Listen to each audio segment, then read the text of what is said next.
Welcome to Music Crush, a new music podcast hosted by the Flute New Music Consortium. I'm Nicole Reiner. And I'm Elizabeth Robinson.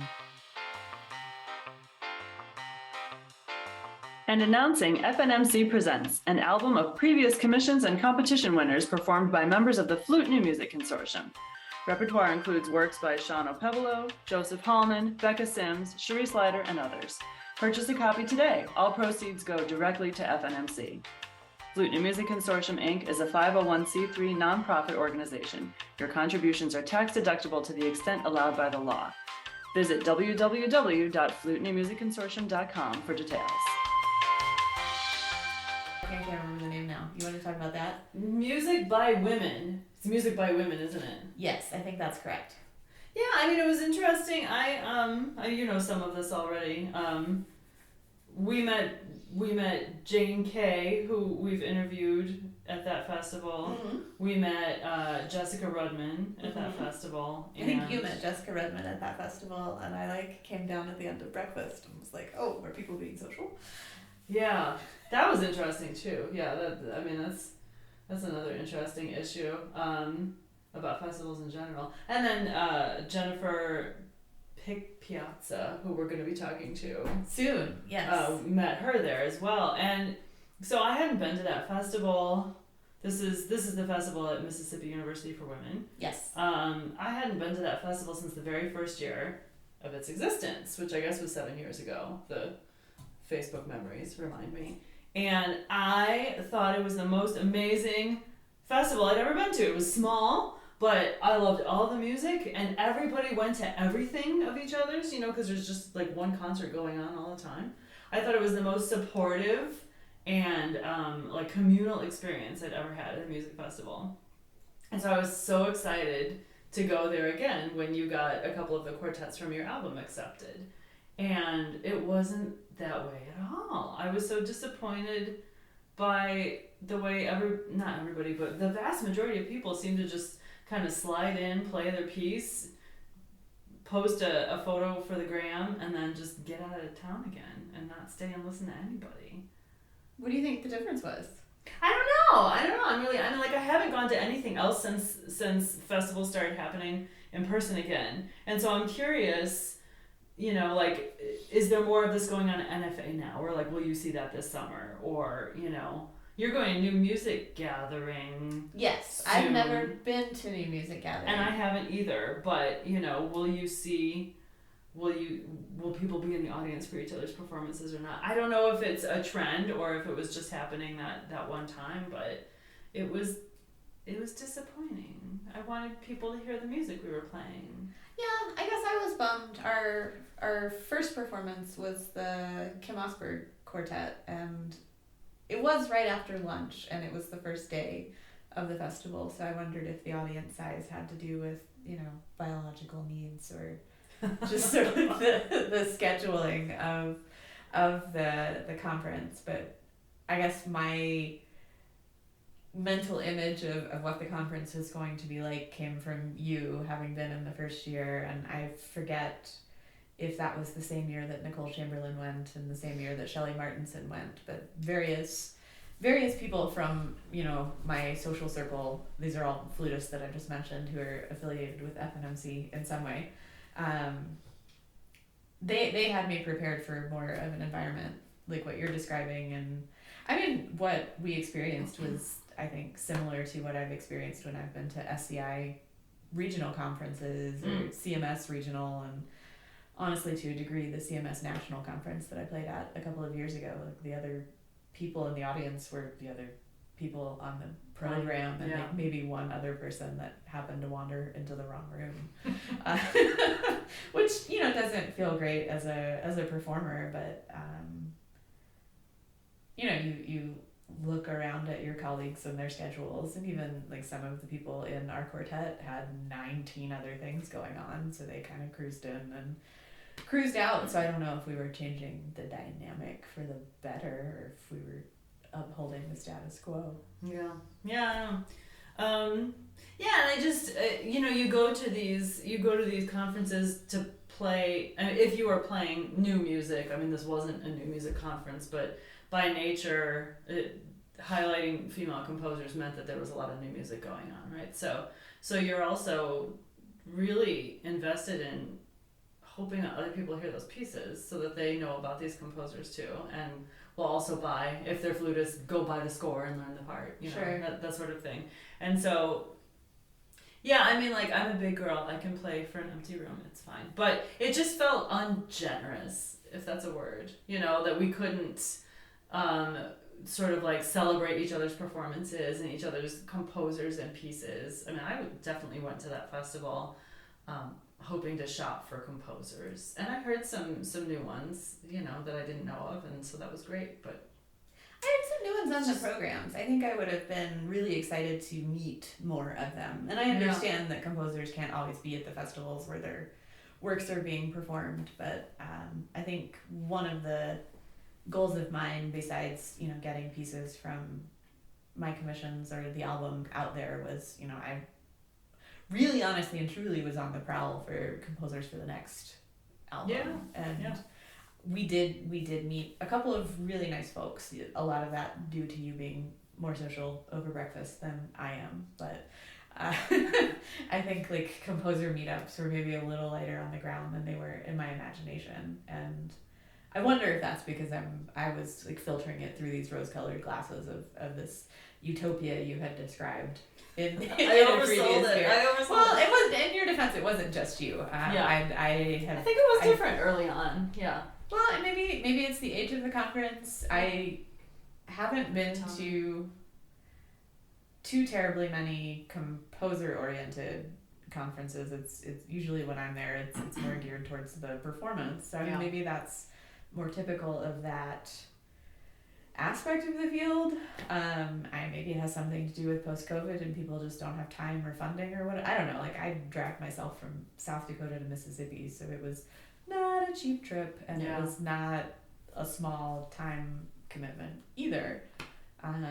So maybe I was invested differently because I was literally over 1,000 miles from home. It's hard to say. Yeah, that's a good point. Yeah, I haven't been to. I've been to a lot of flute conferences. Sure. And not as many new music festivals or composer-oriented festivals, as you say. Yeah, although I'd like to go to more. I would too, but then, you know, I think about the people that I did interact with and the people that I did meet, and maybe some of the social experience was, you know, my fault for being awkward and shy. We went to that reception and I was way more interested in the snacks than I was in making a friend, and I think the only reason I ended up talking to people who weren't you was because you like waved them over and created that opportunity for me, and I definitely didn't contribute a great deal to making that happen for myself. Well, or I mean, like in one instance, you know, I had been crushing on Jane Kay's music that I had heard, but I hadn't talked to her, and she made the rounds. She came to each table and said, everyone's just talking to who they know, and I want to meet new people. And so, like, that was how I got to talk to her too. It was, you know, the way we both did. She came to us. Yeah, I felt like, you know, it's at the end of a long day, those receptions, and we were doing the same thing. It's totally fine. You know, you go get the food and then you sit down with the people you know. There seemed to be a lot more of that. What was interesting to me in terms of meeting people I didn't know was the privilege that you created for me of getting the fancy hotel room in the fancy conference hotel. Because I didn't do that last time. I stayed in an Airbnb, which is what I normally do because it's way cheaper. Sure. And I feel like the vast amount of the networking, you know, people hate that word, but it's what it was. The vast amount of meeting new people and making connections was happening at breakfast. So number one, you needed the money to stay in that hotel, which was not the cheapest way to go. And then you also had to be a person who, you know, got up at the right time to meet the other people. But there was a sense of privilege in that to me that felt kind of, I mean, it was really nice. Thank you for paying for the hotel room, you know. But I felt a little icky about, like, man, I wonder, like, I'm seeing the same people at breakfast every day, so we're the ones who are staying in that hotel. But, like, how many grad students couldn't afford to do that? Or how many people who didn't have funding from their schools were, like, couch surfing staying at a friend's or something and missing out on that opportunity to meet each other, which I found very valuable. Yeah, I guess I didn't think of it that way. I definitely have made a point when I am financially able to stay at the convention hotel for NFA because I've noticed that that's where a lot of the see and be seen happens, but it didn't occur to me that that was a point or even a value of the conference hotel until I think the second morning. You know, you go down early for your coffee because coffee is an important part of your morning. Yeah, you've seen what happens when I don't get it. And I need an hour or so to sort of screw myself up for the day. So I was typically the last one out of our hotel room in the morning.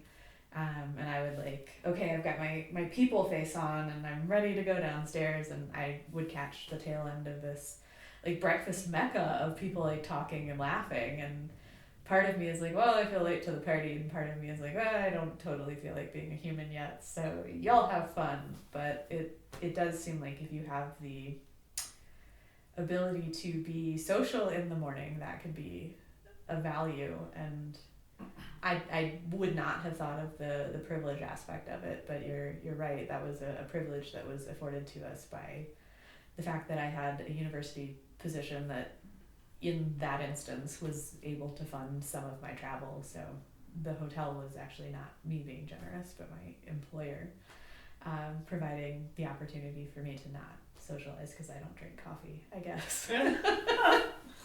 Yeah, I always think of the privilege because I always look at, for me, NFA has always been the most expensive thing, because I can't, I used to go to some of when I would go to the smaller regional festivals pre-COVID, like Flute Society of Kentucky or something, I could usually get some sponsorship from Altus Flutes, but you don't get that for NFA. Nobody gets sponsored to go, at least, I don't know, unless you're an A-list celebrity perhaps. So NFA is so expensive, and I never stay at the conference hotel for that because I'm spending $1,000 if I do the absolute cheapest thing possible for housing.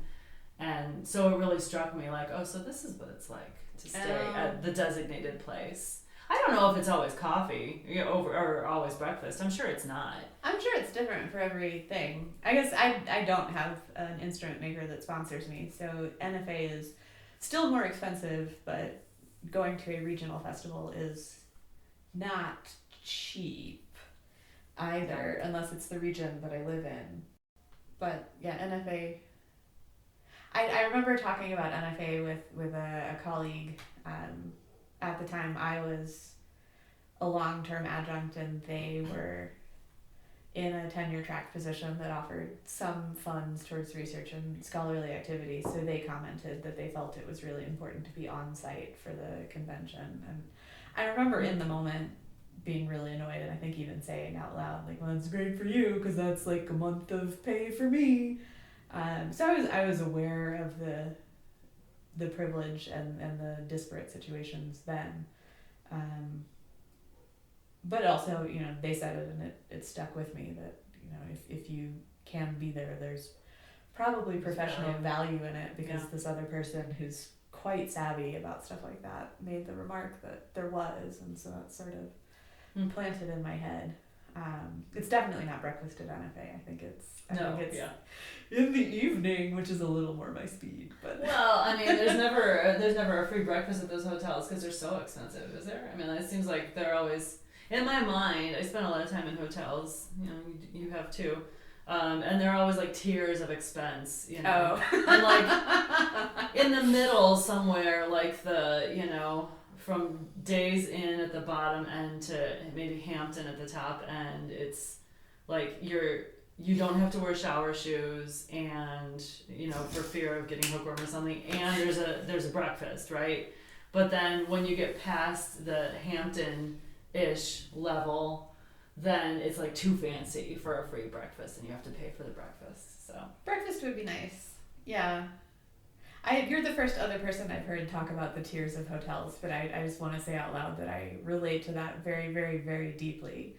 I've just gotten to a place in my the freelancing side of my career, where I no longer have to stay in days inns, and that's just where we are in life. I'm not going to do it unless there's just not, and it not days in the brand or whatever, but just there's like a certain level of comfort that my current life affords, and if I have to wear shower shoes to feel safe or comfortable in the hotel, it's not happening. Yeah, I can remember. Yeah, we should look into maybe getting an ad sponsored by Days Inn, by the way, on this. No. Yeah, I don't think that's happening. I remember the really like the Motel 6, the Super 8. I remember graduating from those at some point and like sort of high-fiving myself like, you know, these sheets legit look clean. I'm so fancy now. Have you ever done the Quality Inn that year that I was teaching in one state and living in another? The Quality Inn in that town was like my jam because it was in the under $100 a night range, but it was still new enough that the sheets were clean and the towels were scratchy, but they were clean, scratchy. And then there was like a week, there was a trucker convention in town or something, and I couldn't stay at the Quality Inn, so I had to stay at the price equivalent, which was, I think, a Motel 6 or something. And let me just tell you, it was the weirdest hotel experience I've ever had in my entire life. In addition to being like, it felt unsafe. It was populated entirely by long-distance truckers and construction workers who were working on the other hotel. I think I was the only female person like on site.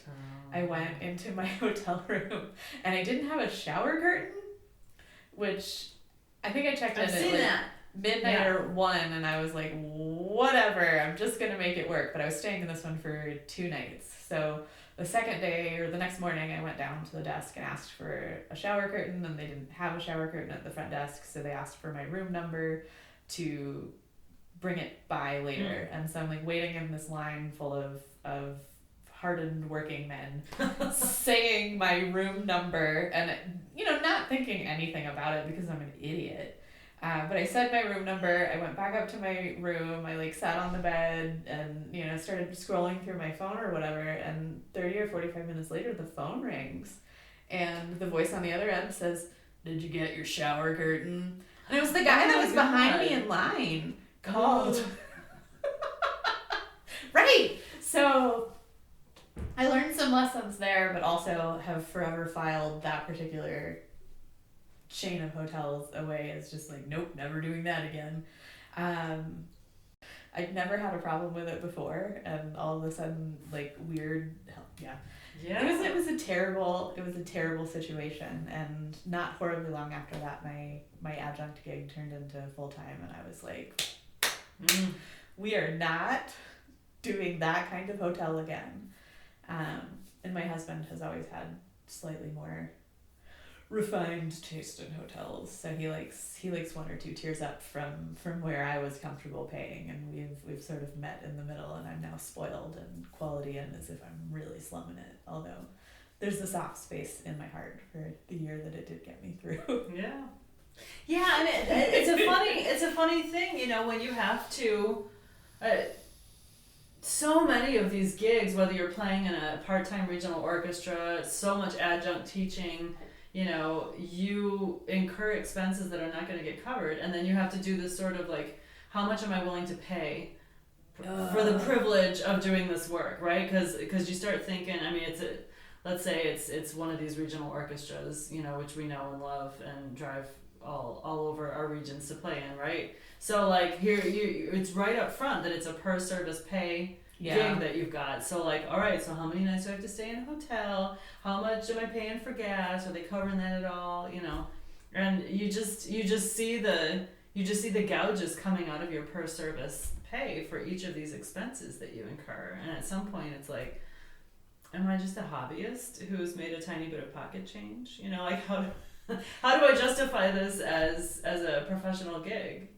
I wonder about that. I'm a regular member of one regional orchestra, and I play pretty regularly with a couple of others, and, you know, I'm fortunate that that's not where my primary income stream comes from. You know, I have a full-time teaching job at a university, although that's going to present like a whole other set of issues. But, you know, one of my regional orchestras pays mileage up to, and there's a number, and because I don't live in the city where that orchestra is, my number is much larger than that number. So like they pay mileage to a point, but not all of my mileage.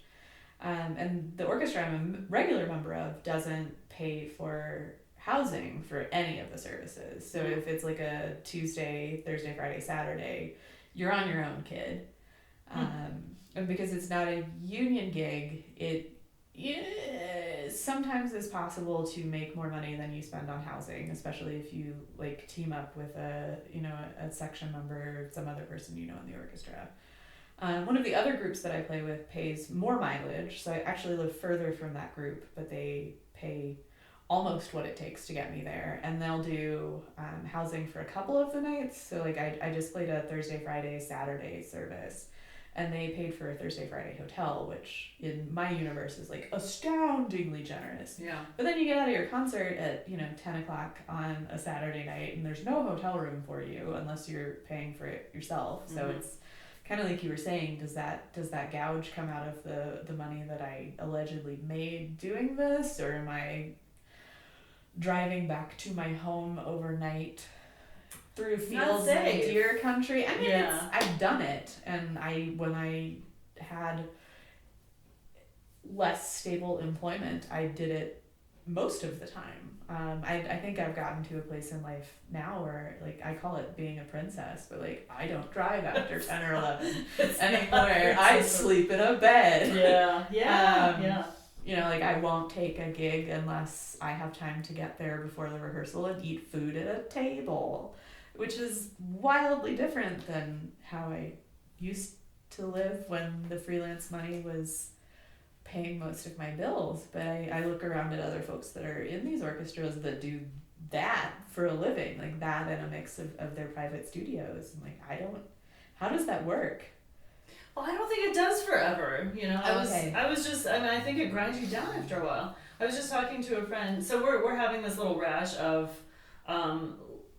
last minute needs for subs because people are pulling out of gigs for various reasons. I mean, it's just since COVID, the people around here that I talk to say that they're just so busy. And I don't know if that's just because some people haven't returned to the scene or people are subbing things out more, but it seems like people who have been playing in these orchestras in my area are getting called for more sub work and getting called just having more services added, I think they might be making up for some like educational concerts that were supposed to happen during COVID and then they did them later, that kind of thing. So there's been sort of a glut of work, which as a freelancer you should just be so grateful for, right? Obviously, I mean, like you need to eat. But I was talking to a friend of mine who just bailed on a gig that we're supposed to have this week.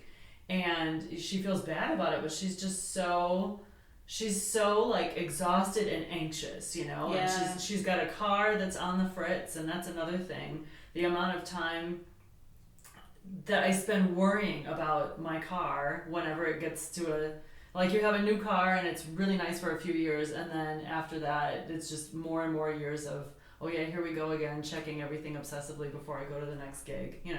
If they had talked about this in grad school about how much you need to know about buying cars and maintaining cars, that would have been a really important hint.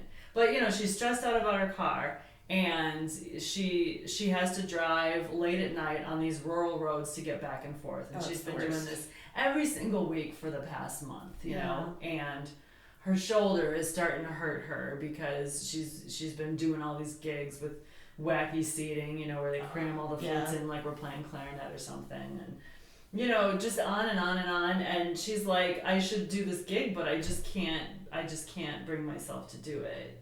And she's been freelancing in this area for about 20 years. Wow. And she's getting to the point, I've known other people like this too, when I lived in Indianapolis for the brief period of time when I was there freelancing at the end of my doctorate, in my 20s, I felt like on top of the world to just be getting calls and doing gigs. But the people I used to freelance with, almost none of them are doing it anymore. You get burnt out after a while. Did you ever It's read so tiresome. Mozart in the Jungle? I never did. Okay, she has a flute friend whose name eludes me that, in the beginning of the book when she starts freelancing in New York, her friend is like very fashionable and always, perfectly coiffed and has a shiny gold flute. And I think I was reading this in the pit of an opera that was paying me less than I was spending to be in the pit. And I got to the end, and the last time I remember her mentioning the flutist colleague, her roots were showing and her clothes were shabby, and she wasn't the glamorous New York flutist anymore. And as somebody who didn't start off as a particularly glamorous flutist in the first place, I get to these gigs and my already suspect hair is going in 12 different directions, and I'm driven across the country, so I feel like I smell terrible. That resonated really heavily. And my favorite gig is 8.5 hours from where I live, which is a ridiculous amount of time to spend in the car for anything. Yeah. And I sort of have the opposite experience in that now that I live in one place and sleep in one place and am treating myself to a hotel where the towels aren't made of sandpaper and I make myself check in before the rehearsal. I'm actually playing better than I used to when I used to gig more. Go figure. Yeah. And so for a lot of years I was well, am I just not good enough to hack it? And now I'm was I not being good enough because I wasn't sleeping or eating and was stressed out about construction workers who want to know if I got my shower curtain in my room that I have to sleep in by myself. I don't know how people like your colleague do it for 20 years and do it. It sounds well enough that people want to keep calling them for 20 years. I definitely don't get called back from everything that I've done, and I wonder how much of that is because I was dirty and tired and playing I was dirty and tired. Yeah, I don't know. Have you heard the 2/3 rule? I teach this in my entrepreneurship classes. I tell myself the 2/3 rule, but I'm so bad at applying it. Go ahead and say it. I mean, you get to decide. You get to decide. So the 2/3 rule is a gig should have some benefits in 2 of 3 categories: money, people, or music. Yeah. Just very broadly. But of course, I can't remember the author of this book. It's called "This Is How We Do It." It's a little free downloadable PDF. Is it about freelancing or? It is. It's about freelancing. And the author says it's up to you if you want to choose a gig for one of those 3 categories. That's totally fine. There's no rules here, but just to be able to stop and think, because I think when I was in grad school, like everybody else, I'm sure you just say yes before you even ask what the pay is. Just doesn't matter. It's an experience. It's a line on my resume. It's networking. And maybe I was following the 2/3 rule without meaning to by saying yes to everything because I really needed to network and I really needed those musical experiences at the time. But yeah, to me now in my life, and maybe also just having grown up kind of in a financially lean atmosphere, money sort of feels like it should count for more than 1/3.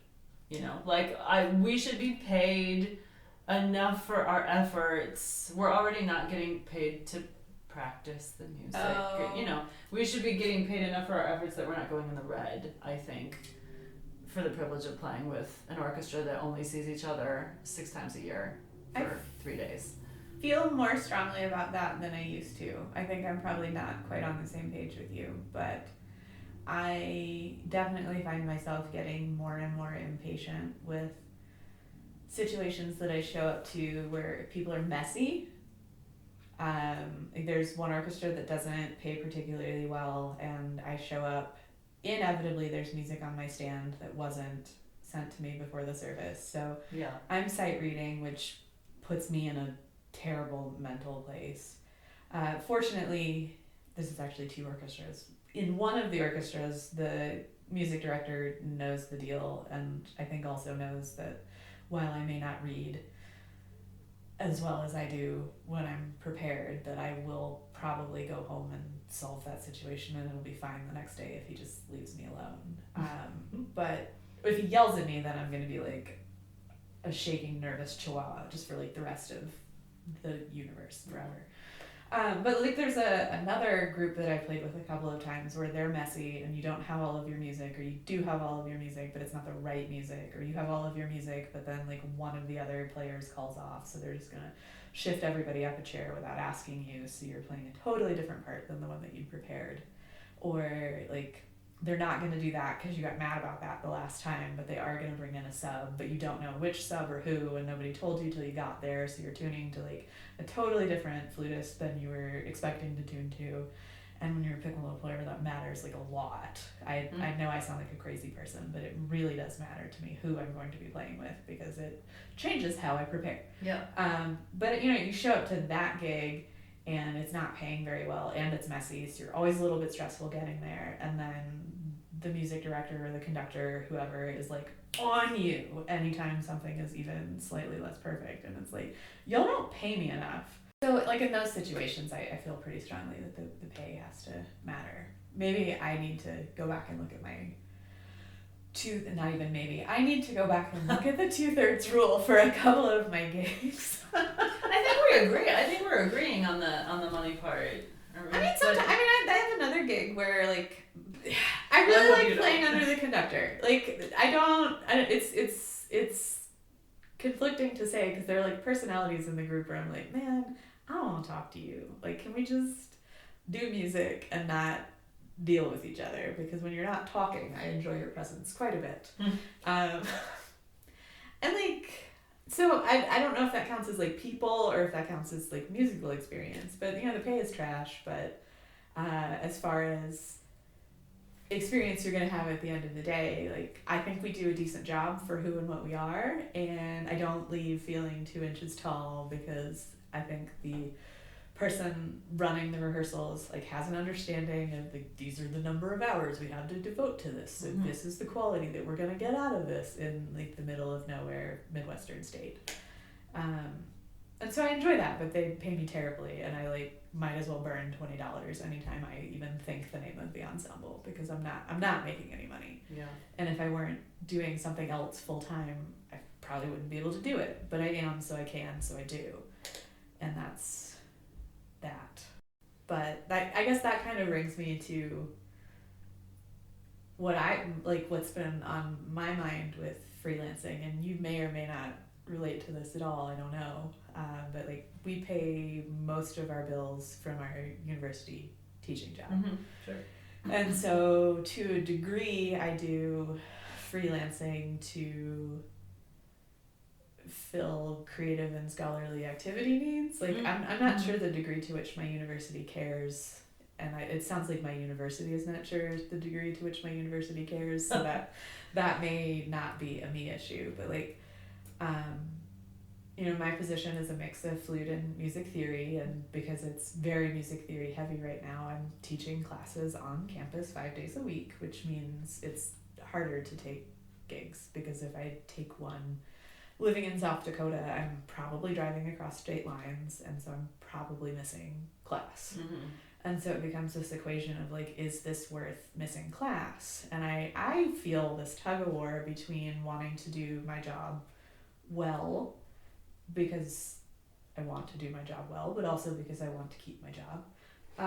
I just to be real, but also wanting to do the things that made me want to do this in the first place. Which, like, if we're being real, I didn't wake up my first day of college and say like, I want to teach oral skills to sophomores who hate me. That was never the plan.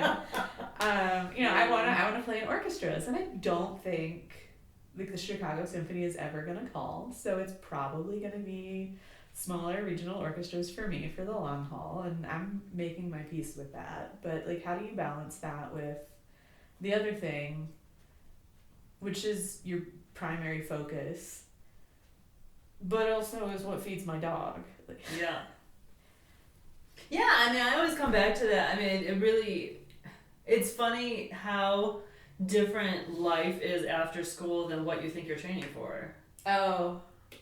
Because this is what I hear in what you're saying, you know, that you had this concept of what life is going to be like as a flutist, but yeah, academia is just filled with surprises, isn't it? I mean, I don't know if I ever thought I was going to be.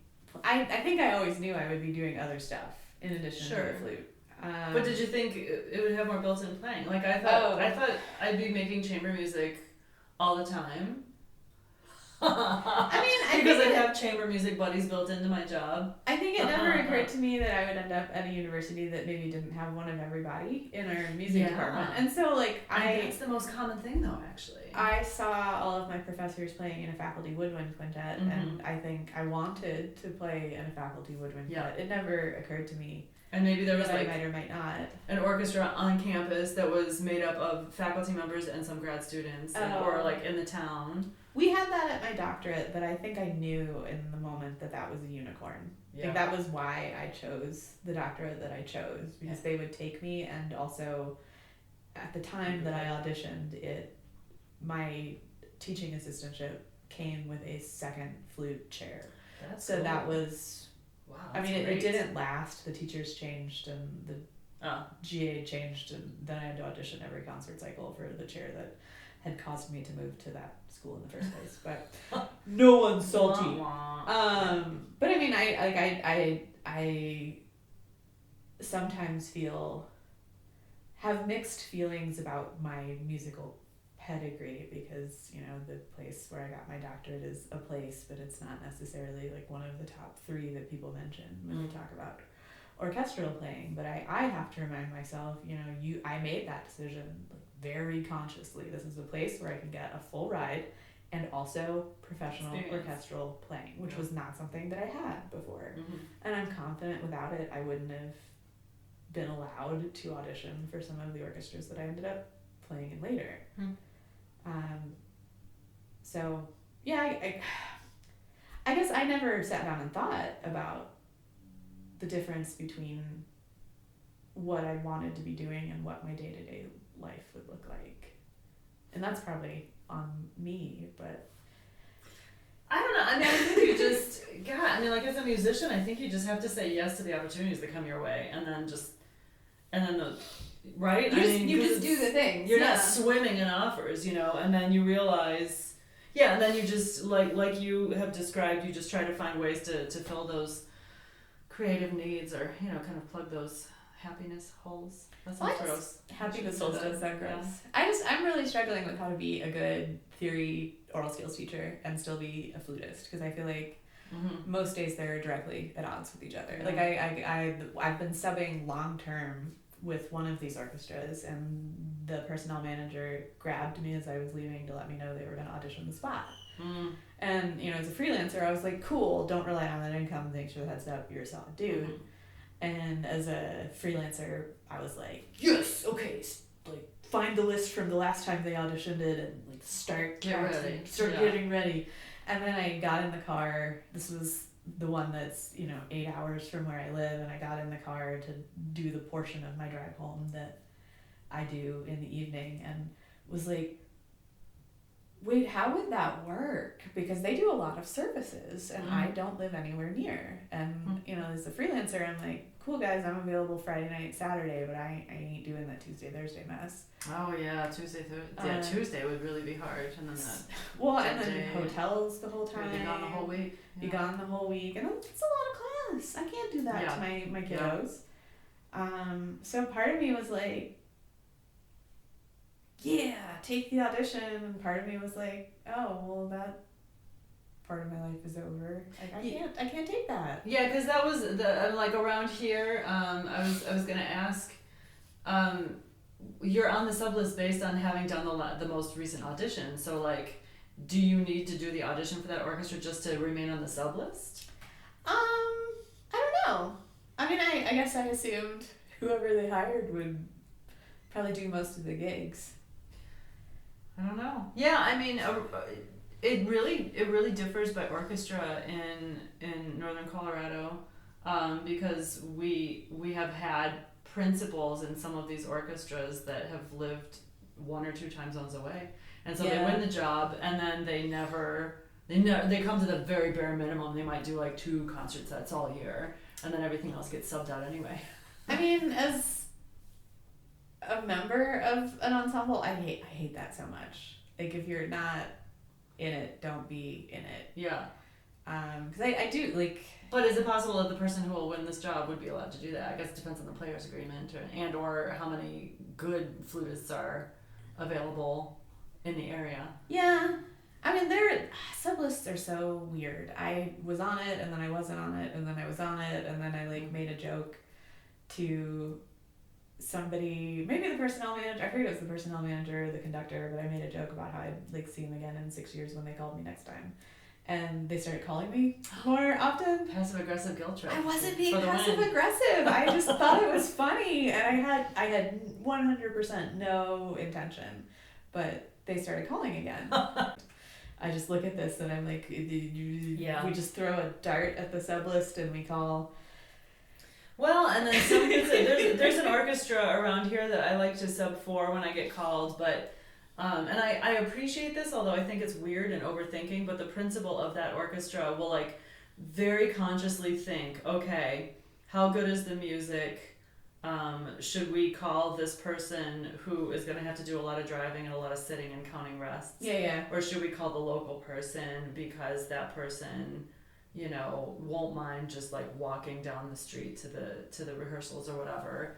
So like in that orchestra, when you get a call, it's about the principal trying to imagine herself in your shoes and what she would want to do, which is not always accurate. Sure.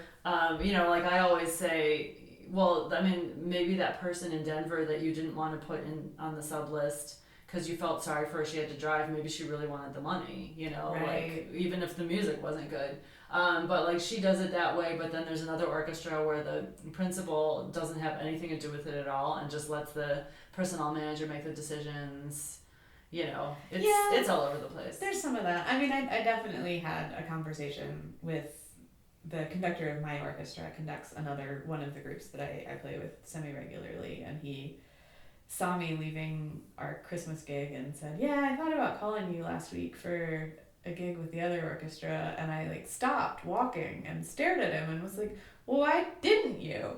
And he goes, well, I just, you know, I figured it was a lot of driving, and like I had been looking at the programming for that concert and I saw a photo of that wind section and I was like, man, I really wish I was there. Like I vividly remembered wanting to be involved in that.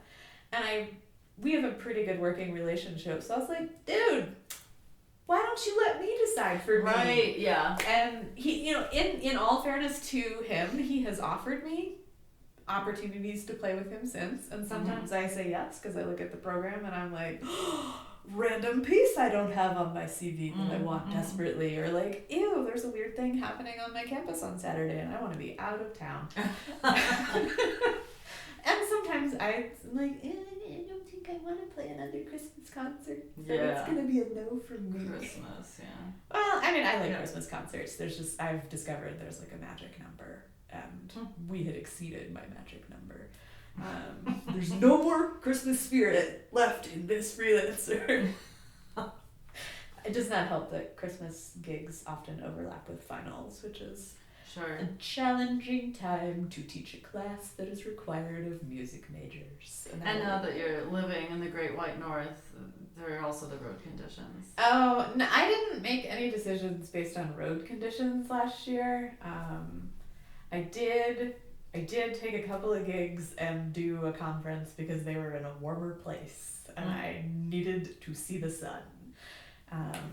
Next year I will probably try to be wiser about the road because I definitely learned some things about South Dakota in the winter. Yeah, that grinds you down too, the winter driving. Hey, did you end up using one of those like sun lamps? Did you end up needing that for the winter? We had a ton of sun. Like unless it's a whiteout, we had a fair amount of sun. And then we had a record amount of snow, which reflected the sun back on you. So there were days when it was quite bright, and I would be like, I can't wait to go stand outside and feel the sun's rays on my face. And then you open the door and it's 30 below and there's wind chill, and you're like, never mind. But those are very specific to South Dakota problems. You weren't lacking the sun anyway. I mean, there are a lot of things I don't like about winter in South Dakota, but whoever designed the building where I spend the vast majority of my life did a wonderful thing in that it is round, and the outer layer, that's probably not the right word, but the outer ring is as many windows as they could feasibly fit in things. So Nice. my office has a giant window, and if I look to the left, there are trees, so I can pretend like I'm looking out of the window into nature. My classrooms all have a giant window.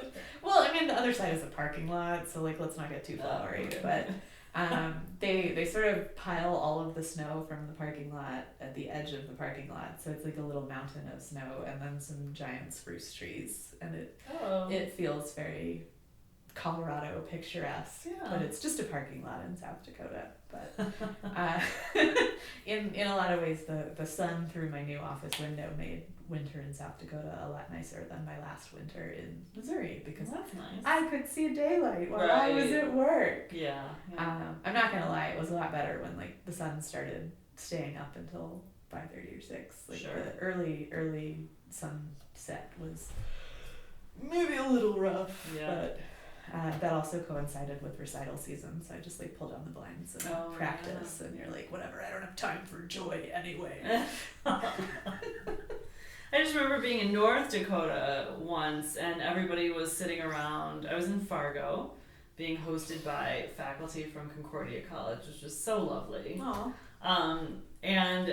But everybody was sitting around. It was like November, and people were just casually asking like, oh hey, have you gotten your sun lamps out yet? And oh yeah, I didn't get one last year, and I was really depressed. And oh, we've got 2 extra in the basement we don't use. Like everybody was just like, oh, of course, this is all a thing. This is the thing we're all gonna do. I mean, Fargo is further north than you, I realize, but I was just like, I mean, coming from a place where, although it gets cold here in the winter, it's sunny almost every single day. I had forgotten that winter and gray skies usually go together for normal people, and I was like, oh my god, that's very severe. If people are using them to that degree, I have not been a part of those conversations yet. We had a very strange winter, so I may not yet know what South Dakota is like, but I could see where maybe it would be valuable, but we weren't to a place where I felt like I needed one this winter. I'm gonna leave room to feel differently when it starts snowing again in October. Yeah. But yeah, maybe I was overloaded from having like a full 8-month warm season, and when my body has adjusted to the shorter times between cold, I might feel differently then.